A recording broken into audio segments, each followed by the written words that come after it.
And it was just last year that we actually wrote a Department of Public Instruction grant, and we're funded, fully funded. So now we can open a public forest charter school, and we're super excited about that. And we'll tell you a little bit more when we open up the presentation. But for now, I think we'll go ahead and show you the video. This is out of the University of Washington. A channel in Seattle put it together. And the forest school is called Fiddleheads Forest School. So Julia, if you could share that up, I'll mute myself.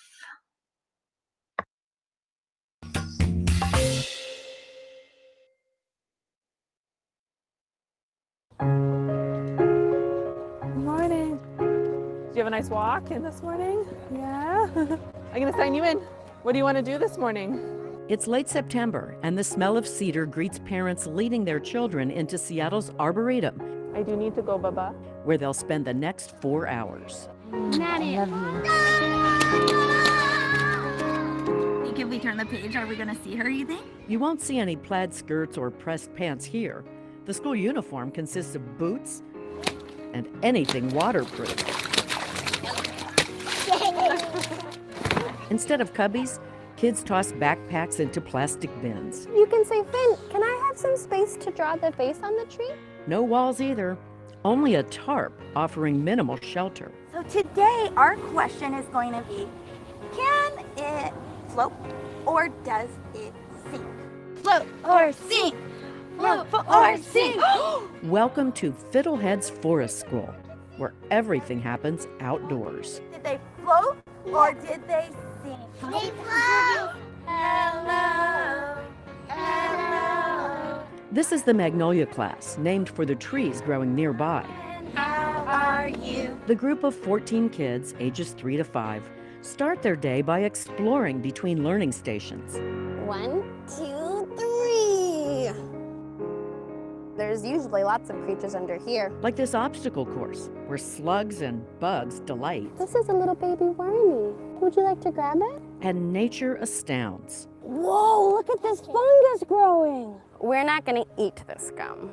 Before we eat anything in the forest, we need to talk about what it is and if it is okay for our bodies.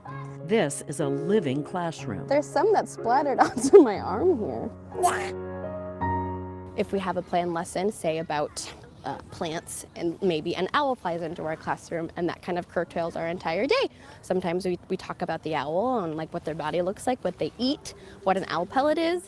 A-hiking we will go, a-hiking we will go. With nature setting the agenda, every day is like a field trip. A-hiking we will go. The Arboretum, it feels very big, so sometimes we forget that we're still very much in like an urban space. Hi, Crow! Hi, Crow! They're listening for things, they're smelling things, they're feeling things, and surely you can experience that in an indoor classroom, but I feel like it's heightened when you're out in the forest. But you can do most of what kids do in a traditional classroom. Finn, can you help me draw? Whether it's drawing or doing a science experiment. I'm wondering if we can show this snail kindness by leaving it in the same type of environment that we found it. Lead us, show us. Let's go. Asher's parents chose outdoor preschool after moving here from New York.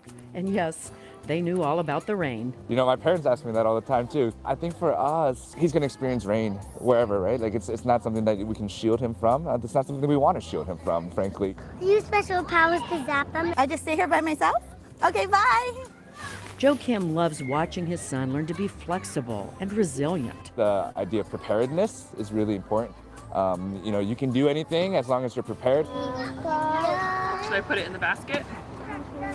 When Sarah Heller co-founded Fiddleheads 8 years ago, she wasn't sure an all-outdoor school would fly in a city where it rains 155 days a year. We knew about schools in Europe that do this in the snow. They stick their kids on skis, they go sledding, they're out in negative temperatures. So we learned a lot from them. Sylvie's doing some puddle jumping. And yes, we did have people telling us that we were a little bit nuts. Not ready to go. Looking at 3-year-old Aya, it's hard to believe she once avoided going outside. I had concerns that she might not be a fit, and it didn't end up having any problem whatsoever. She loves it. She loves being out here.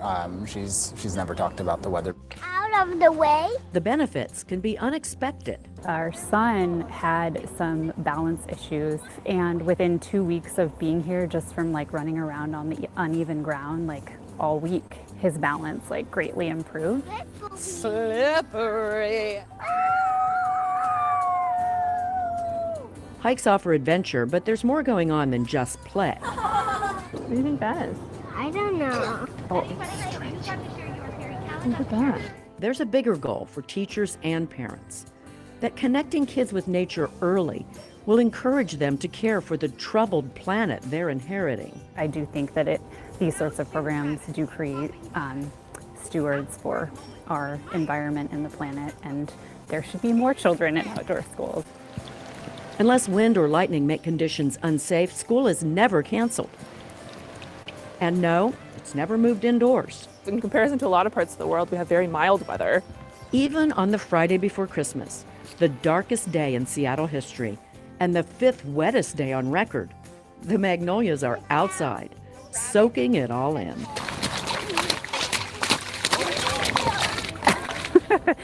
My car is quite muddy. These mothers have a special relationship with Mother Nature.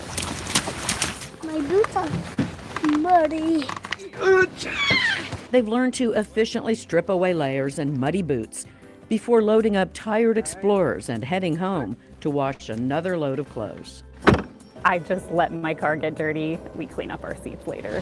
Another day in the forest, without noise, technology, artificial light. Another day learning in nature's sacred classroom.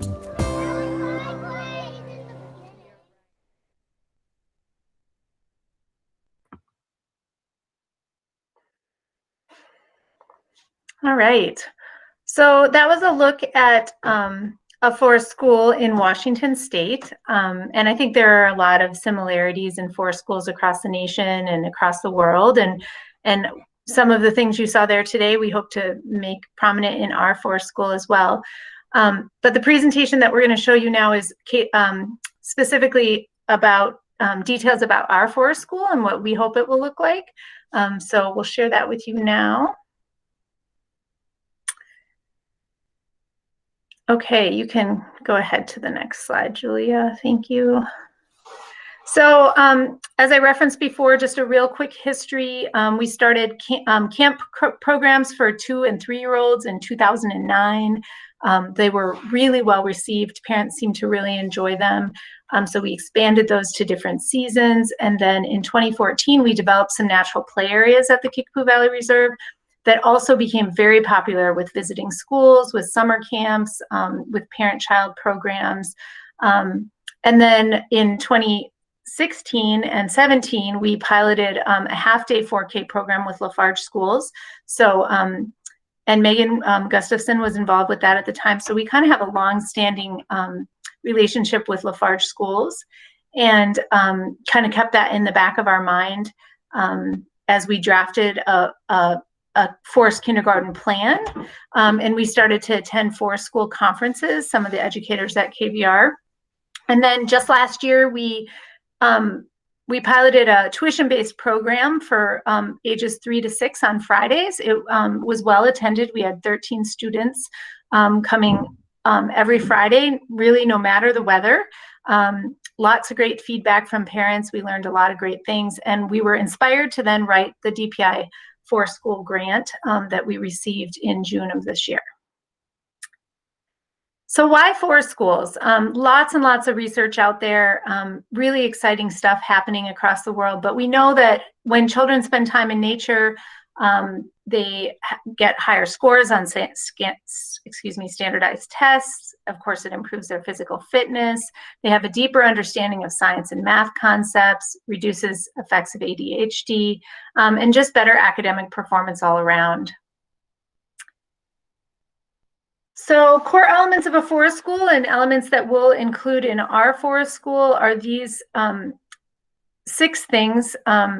There will be more, but these are the prominent ones that will have all-weather daily immersion time, child-led flow or learning, inquiry-based teaching. So, you know, asking questions and following children's leads, child-inspired and child-directed learning, a place-based emphasis, so children are learning about their community and their surroundings, and of course, small class sizes. When you're outdoors with children, you need a small ratio of students to instructors. Here's a quote from David Sobel. He's a famous environmental educator. It says, place-based education is the process of using the local community and environment as a starting point to teach concepts of language arts, mathematics, social studies, science, and other concepts across the curriculum. So we know that just because we're learning outside doesn't mean that we're not learning basic skills such as language arts, math, and social studies.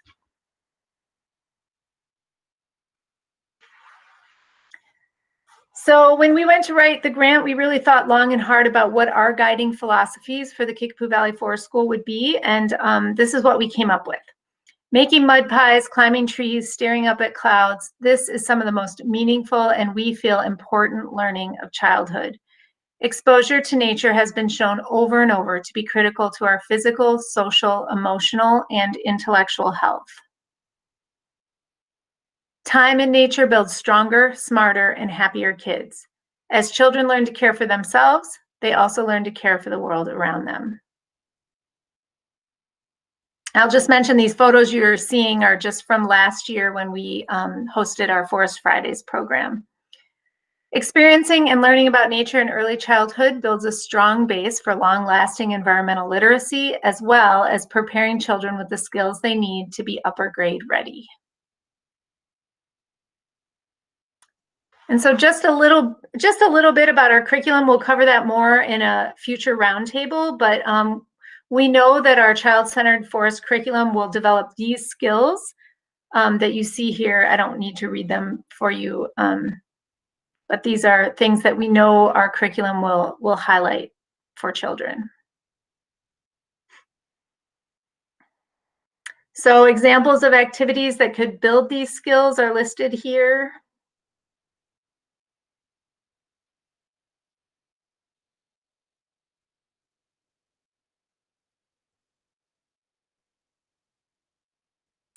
And more of those same skills that really strengthen all of the basic skills we talked about, math and science and language arts.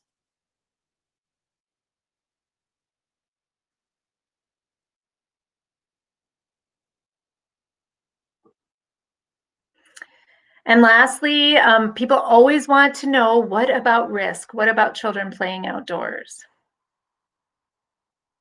Well, we believe that we all need risk, that risk is a powerful catalyst for growth that helps children develop good judgment, persistence, courage, resilience, and self-confidence.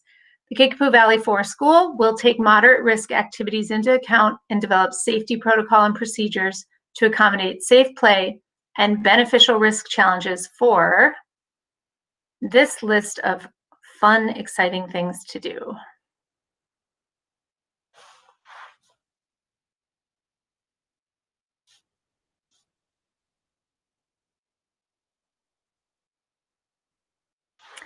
Maybe the biggest risk our children face today is not experiencing risk. Let's let them play.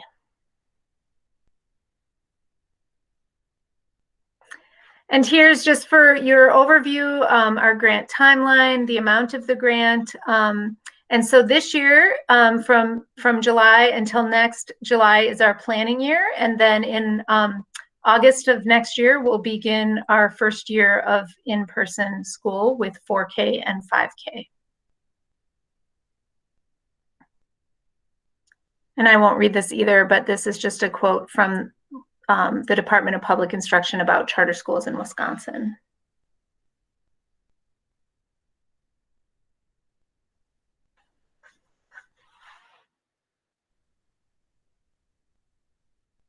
And there's our final photo. So I'll turn it over to Julia now, and she can field some questions if people have them.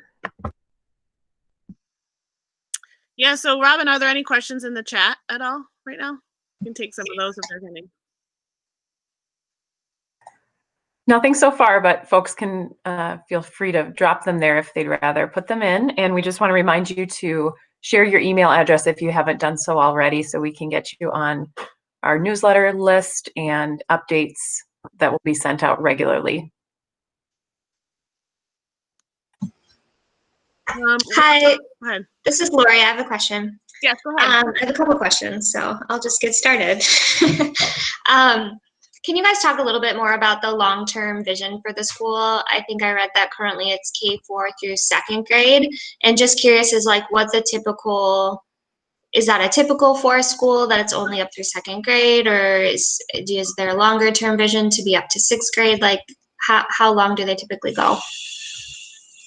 I believe it could vary, and the amount of, you know, within nature time can change too. We were focusing on the early childhood as that, you know, early emergent exposure and like time to fully like play in nature. Whereas the older that the children get, the more they need to have the stronger academics. Now, I'm not saying that playing in the forest is not academic. We know it's extremely academic and important, but the older 3rd, 4th, 5th, 6th, and beyond grades will need to have a lot more time to be out in the community and out working with other curricular activities besides just being at the Kickapoo Valley Reserve. So there's a place for them to still be a part of the reserve and that time in nature, but it's not going to be that full immersion like it would be for the younger grades. Thank you. Any other questions? I have more, but if you want to answer the one in the chat first, okay, I can wait. Will you read it for Robin? I can't. Let me see if I can find it. There it is. Is Forest School equipped to welcome special needs students? Yes, we're really excited to offer that as an option for families that are interested. So special needs could be a variety of things, right? It could be an educational special need for academics. It could be a physical special need, the need of a wheelchair. So we are looking very closely at those needs and going to accommodate where we can. The Kickapoo Valley Forest School will be working with the Lafarge School District and supporting students with special needs in that way.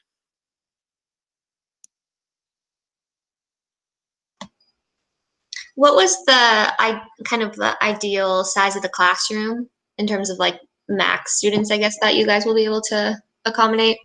Sure, we're hoping 16, so a 1 to 8 ratio. So there'll be a teacher and an assistant adult per those 16 students.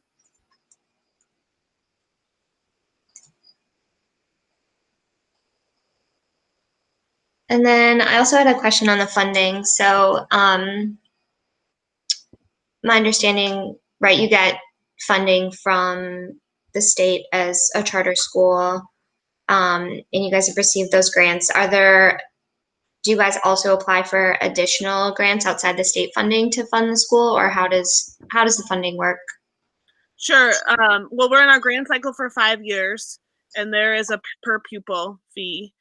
We have a governance council. They're called the Kickapoo Valley Forest School Governance Council Limited, and one of their tasks are to help fundraise for extra things for our school.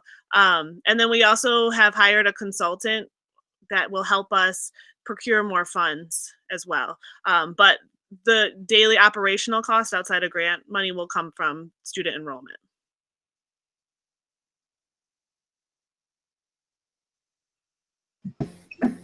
So this is I'm hearing. I think we just need you to mute one. There we go. Okay.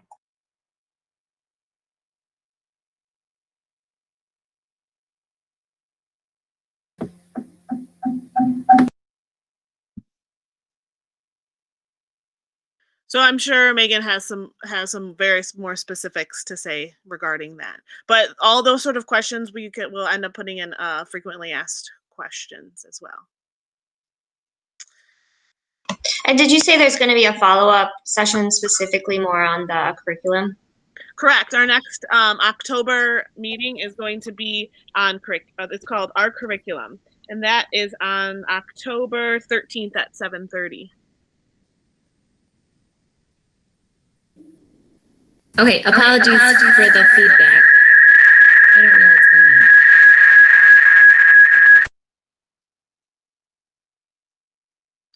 Can you put it in the chat perhaps, Megan? Okay.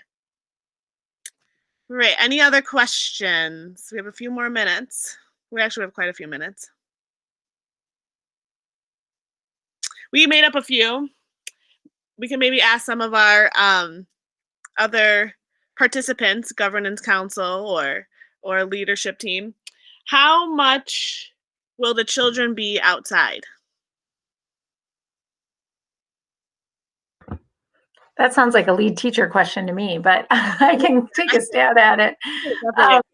I think our vision, of course, is that the children are outdoors much of the day, but of course, 4-year-olds and 5-year-olds need to rest and have a snack and use the restrooms. And so we'll always make sure that there is that time, quiet downtime built into the day. Sometimes that rest time might be in hammocks or in sheltered areas, maybe under a canopy, and sometimes it might be indoors. But ideally, we'll have the children out most of the day. Yeah, so we have, things, procedures in mind for when it's cold or very wet, but when it's very cold, I should say. But like Janelle said, they're going to be outside as much as possible.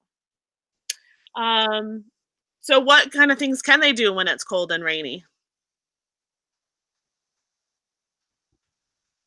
There's lots of options. We can go inside. We can find a sheltered place. We can have outside. We could have outside sort of canopies. We could also find safe places as long as it's not thundering out. And also just be outside, because I love hiking in the rain and being out there when it's snowy. So having that exposure and teaching children how to be in that sort of environment is important. And another topic we were thinking about was supplies. So there'll be lots of gear and layers needed for children. So we'll have on our website, we'll have lots of information on dressing your child and layering your child and all the importance of having your children be comfortable. So we also hope to have a program up and running with grant dollars to help people, have like sort of a lending library of winter gear, so that you don't have to necessarily buy a brand new snowsuit or mud suit or mud boots every year.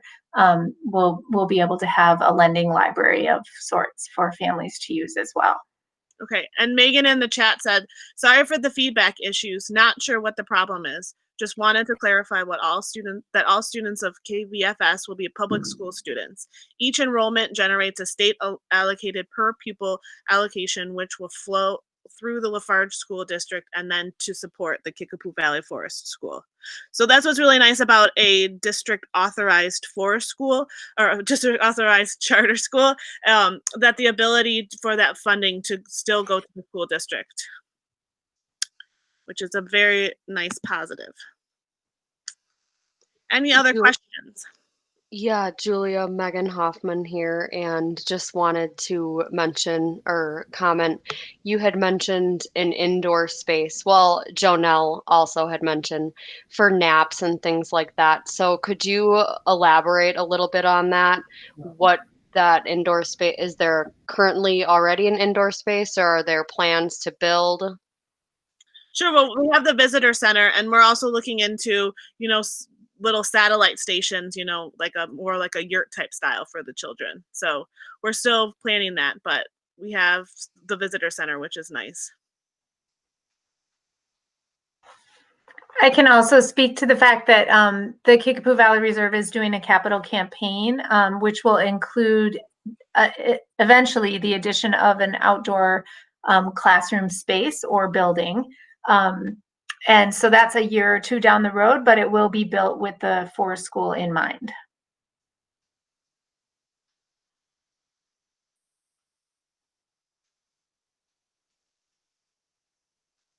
Any other questions?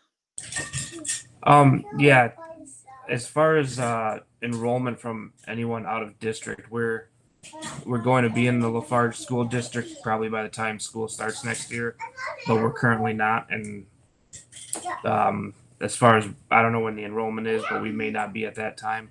Are you accepting any for students that would be out of the district, the Lafarge district? Yes, we are. So during enrollment time, which will be in February, you will need to just fill out the proper paperwork to make that happen. But yes, we are accepting. It's called open enrolled students. Okay.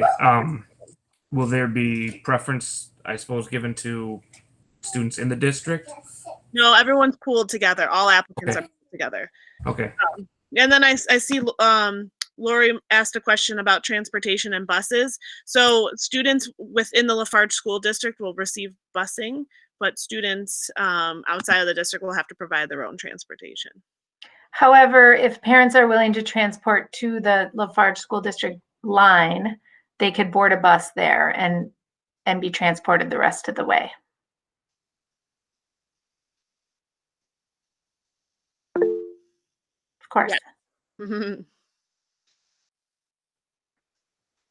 So we're really excited. We're going to have another topic in November about community partners. And these community partners are going to be made up of business, small business owners, artisans, musicians, and farmers from the area who are going to be able to help support the program. Janelle had mentioned that place-based education and really using the community as a way to expand on the child's sense of place and where they are in the world. So that'll be a discussion for our November topic of our roundtable. So that'll be exciting. I see a few more chats or a few more questions came in. So Jason asks, can you speak about the lottery in the event that the school enrollment numbers are met? Sure. So there are 16 kindergarten spaces and 17 children, 20 children apply. Those students will get pooled and then there'll be a lottery for those spaces. And then anyone who does not make it into those 16 spots will be placed on a waiting list.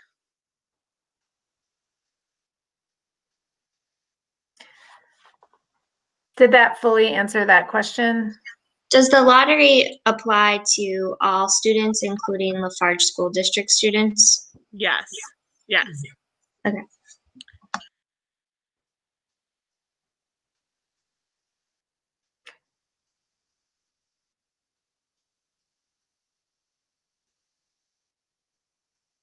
And sorry, what is the enrollment time period that you guys are looking at?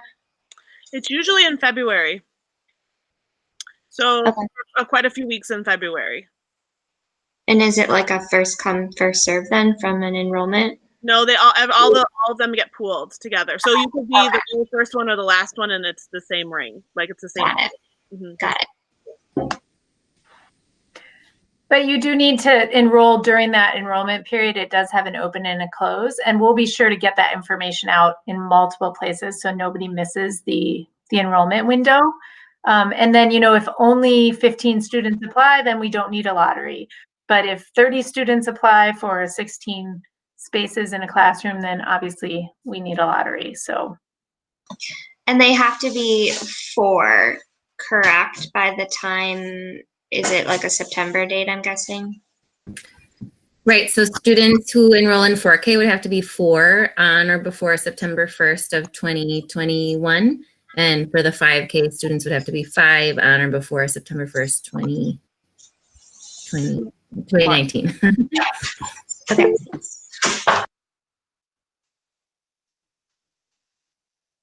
Ashley asked if there's a minimum number of students. A minimum number of students in order to run the program, or a minimum number of students per class for the program? Sure. So we are just hoping that it's going to work. We've done surveys and crunched the numbers to find out that that was a good number. So we're just waiting for enrollment. But we're doing a lot of proactive outreach to try to make sure that we get those. So and the 16 students would be, it's all the grades combined. Yeah, so we're going to have a multi-age classroom. So it'll be 4-year-olds and 5-year-olds in one classroom for 16. So we're hoping to run 2 whole classrooms of 16 for a total of 32 students. Ah, okay. Mm-hmm. So we'll accept, to begin with 16 4-year-olds and 16 5-year-olds, but, if there's less 4-year-olds and more 5-year-olds, we can potentially make that work. But in the first year, we can't really accept more than 32 students total. Mm-hmm. Yeah, Jason asked about lunches. We're really excited to team up with the Lafarge School District and hopefully some community partners to create a really, expanded, local food service situation. So that's a task that the Governance Council and the leadership team are going to start really, and the food service of the Lafarge School District to really work more on. So we're excited about this opportunity to work together. And there's a question there that we missed. Sure. My child has a late August birthday, so he will be 5, but can I choose to enroll him in 4K? Megan, do you want to answer that one? Sure. I mean, that's a good question and one that hasn't come up yet, to my knowledge. Typically in a public school district, that is certainly a choice that families can make. And I would just need to do some extra research to figure out how that might work in the event that we're in a lottery situation. She also did make a note that she understands now that they'll make mixed-age classrooms. Sure. Okay. So going back to the age of the children and being outside all the time, we know that they'll be very tired. So Janelle had mentioned, definitely a nice cozy place to take a rest is going to be important, either in a hammock outside or, on a nice mat inside somewhere. But I feel that as we, start our school year, we'll start to take more and more adventures, So we have our tentative plan. We're working with a woman, Jimena, who is working with us on curriculum. And when we're starting to look at the day flow of the schedule, the morning time being closer to our little classroom, homeroom, we're calling it, and then being able to then rest after lunch, and then go out for like a longer adventure. But that would be, worked upon as the children gain more stamina to be able to be out and full all the time. Because yes, Jason asked, our 4K students there all day, and yes, that's the plan to offer full day programming for our 4K and 5K students. So we know that it's going to be tiring for them, but just to be able to work up to those longer hikes. Yeah, so we're really excited to talk more about the curriculum, but I can tell a little bit more of as far as they're going to be outside playing all the time, but they're like Janelle had mentioned, it's very integrated in the interdisciplinary. So we'll have lots of time to read and write and practice our math skills. So it's all together, which is pretty exciting. Let's see, we have a few more questions coming in. Is the school pre-K and kindergarten or pre-K through 2nd grade? Yes, the school eventually will be pre-K or 4K, 4-year-old kindergarten through 2nd grade. So what we're doing is we're starting off with just that 4K in kindergarten and then adding a grade each year. So year 1, it's just 4K and K. Year 2, 4K, K, and 1st. Year 3, 4K, K, 1st and 2nd. So the 1st and 2nd graders will also be mixed in the multi-age classroom as well. Good questions. We also had a question about 4K students being there all day. So I can speak a little bit to that. Lafarge School District has been sort of a leader regionally for the past several years in offering full day and a little bit, sometimes some years full week 4K. We do that based on the fact that that Vernon County is has been identified as a child care desert, and that we know that having kids involved in high quality early childhood programming has really strong outcomes. So Lafarge Schools is pretty committed to providing as much 4K programming as possible. This year, we're also providing a 3-year-old program on Fridays. but that is sort of the template upon which this was built is that, you know, it's essential to provide or to have equity across a district's classrooms. And so if we're having within the 4K classroom at Lafarge School District, if they're attending 4 or 5 days a week all day, it's important to have the 4K experience mirror that to some extent, even offsite at the KVFS.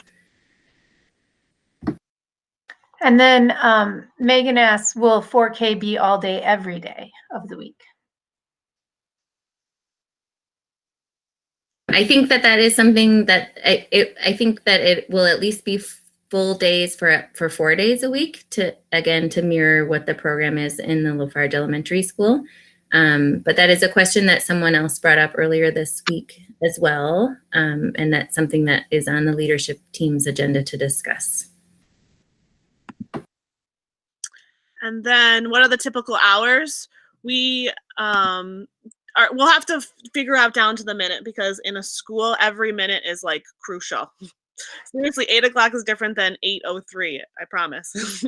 So typically we're thinking 8 o'clock to 3 o'clock, just because the schools need to then, you know, either pick up or drop off at the Lafarge Elementary School, you know, or schools, and then come before or after the Kickapoo Valley Forest School. So there's going to need those bus transportation issues. So when it gets down to the exact minutes, it'll be more specific. It might be 8:05 or 8 o'clock. So something along those lines.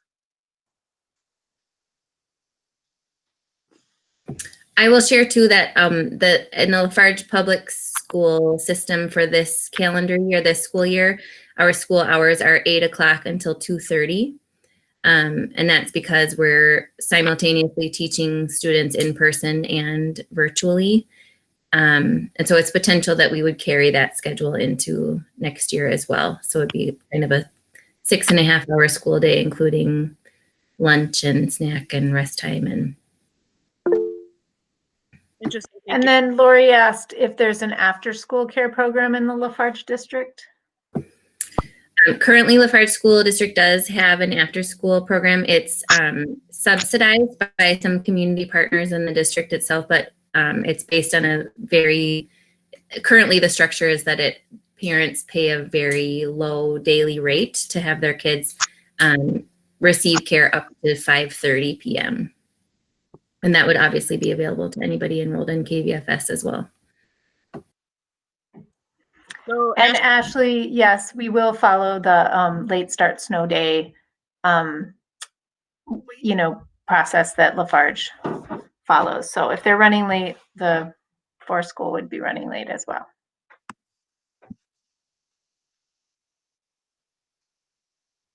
Great questions. Thanks, everyone. Jimena and I, when we're working on our curriculum, we are thinking about, our daily schedule and thinking, oh, we need more hours in the day. We want to do so many things. So the day will definitely be rich with important learning opportunities. But we also know that they're little and they can't stay all day for, till the evening hours. But there's plenty to do.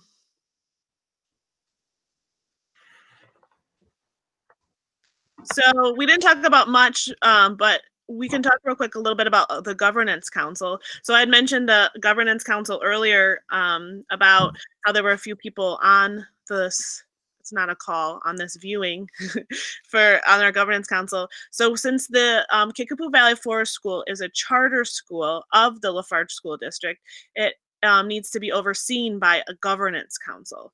So we've created a governance council, which has been voted in by governance council members to be this overseeing entity that sort of advocates and make sure that the mission and the vision of the school are being met. So we meet monthly. So if you're interested in attending those meetings, we post them up on our calendar. And Robin and I have been working on creating our website.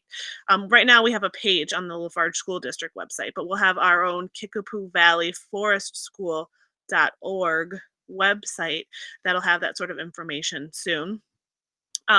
So the Governance Council is great because they're completely 100% volunteer, and they really come with some great ideas, and we are able to talk through some of the procedures and the funding and the grant expenditures. So they're really great advocate to have.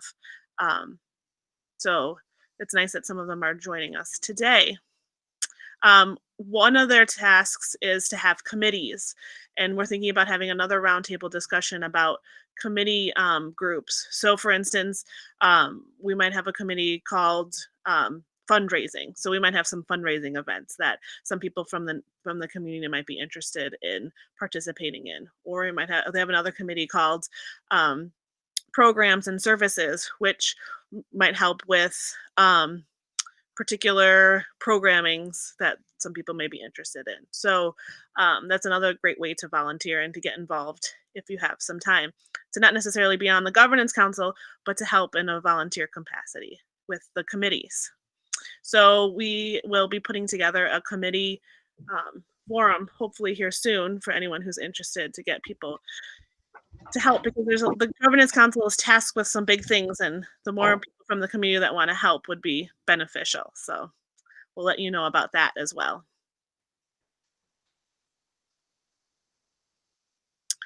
Any other questions? Julia, I just wanted to remind everyone that there is a meet and greet this Saturday, right? Do you want to talk a little bit about that? Sure. We're calling it our on-site forest learning days, and it'll take place at the Kickapoo Valley Reserve. If you're coming specifically to the reserve for this event, you do not need a pass, and you can come anytime between 10 a.m. and 1 p.m. And when you park in the parking lot, you want to head north on the open grassy area to the trailhead just north of that big open grassy area. And there'll be signs pointing in the right direction. And at the beginning of the trail, you can pick up a little map, and it'll show you some really neat points of interest, maybe a little bit off the trail, where you and your child or you and your family can stop and play. And then eventually you'll find me along the trail. And so if you have any more specific questions, I'd be happy to try to answer them. And so it's just a nice way to get outside with your family. We thought it'd be a semi-social distancing event because the time frame is from 10 to 1, so you can come anytime during that time frame, and just come out and enjoy nature with your family. So yeah.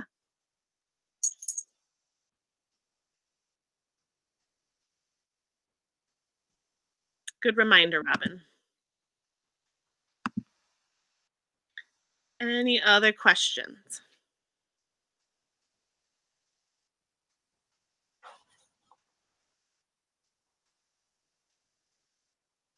Well, we're very excited that you've taken the time to meet with us tonight. We're very excited to tell you more on October 13th about our curriculum, so I hope you join us again. And do share your email address if you'd like to get on that mailing list and spread the word with friends and neighbors about the school. We rely on our community to get the word out as well. So thank you for helping out. We're on social media. You can find us on Facebook and Twitter and Instagram. And yes, thank you. See some email addresses rolling in. We appreciate that. Yes.